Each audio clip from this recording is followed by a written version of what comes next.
મુસાવી સામે નંબર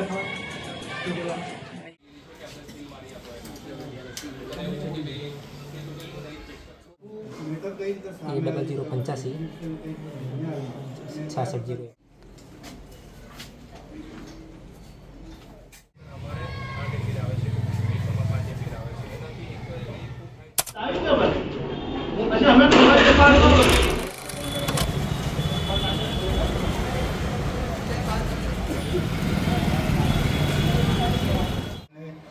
તેની બાદ વીજ ચોરી કરવામાં આવ્યું છે. અત્યારે આવા જે તમામ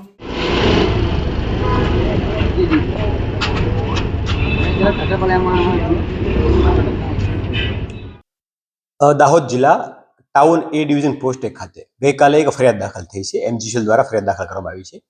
અમને હકીકત જોવામાં આવે તો એ પ્રકારની છે કે એમજીસીએલ દ્વારા જે વીજ ચેકિંગ ચાલતું હતું એ ચેકિંગ દરમિયાન લગભગ છેલ્લા 5-6 મહિનાની અંદર 800 ઉપર ગ્રાહકોને ત્યાંથી વીજ ચોરી પકડી હતી અને એ અન્વયે એમને દંડ કરવાની કાર્યવાહીની જે ઇલેક્ટ્રિસિટી એક્ટની જોગવાઈઓ છે એ મુજબની કાર્યવાહી હાથ ધરવામાં આવી હતી. આ દરમિયાન એવું જણાયું હતું કે જે વીજ ચોરી થઈ છે એમના જે મીટરો કબજે કરીને લેબમાં મોકલ્યા તો ટેસ્ટિંગમાં જણાયું કે ભાઈ એમાં એક રજિસ્ટર એડ કરી અને વીજ પ્રવાહ છે ઓછો ફ્લો થાય અને લાઇટ બિલ ઓછું આવે એ પ્રકારની છેડછાડ થઈ હતી. અને આ તમામ પ્રકારના જે કામગીરી હતી એ એક જ પ્રકારની મોડસ ઓપરેન્ડી ધરાવતી હોય એ પ્રકારનું જણાવ્યું હતું. જે અન્વયે એમજીસીએલના અધિકારીઓ દ્વારા ગઈકાલે ફરિયાદ દાખલ કરવામાં આવી છે કે આ પ્રકારની પ્રવૃત્તિમાં કોણ સામેલ છે, કોણ ઇન્વોલ્વ છે, કઈ રીતનો સ્કેમ ચાલતું હતું, આમાં વીજ વિભાગના કર્મચારીઓ કે એજન્સીના કર્મચારીઓ સામેલ છે કેમ, એ તમામ દિશામાં વિગતવારની તપાસ હાથ ધરવામાં આવી છે. સર કેટલા લોકોની સામે ફરિયાદ દાખલ થઈ?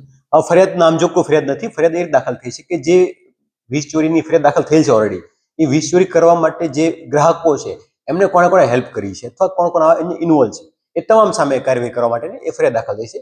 કોણ કોણ આમાં સંડોવાયેલા છે એ તપાસ વિશે છે. તપાસ દરમિયાન જે બી લોકો જણાય આવશે એમનો કાયદેસરની કાર્યવાહી કરવામાં આવશે. સર આમાં ગ્રાહકો પાસે પણ કાર્યવાહી કરવામાં આવશે? તપાસ તો વિષય છે. તપાસ દરમિયાન જે બી કાયદાકીય પ્રક્રિયા છે એને પાલન કરીને યોગ્ય કાર્યવાહી કરવામાં આવશે.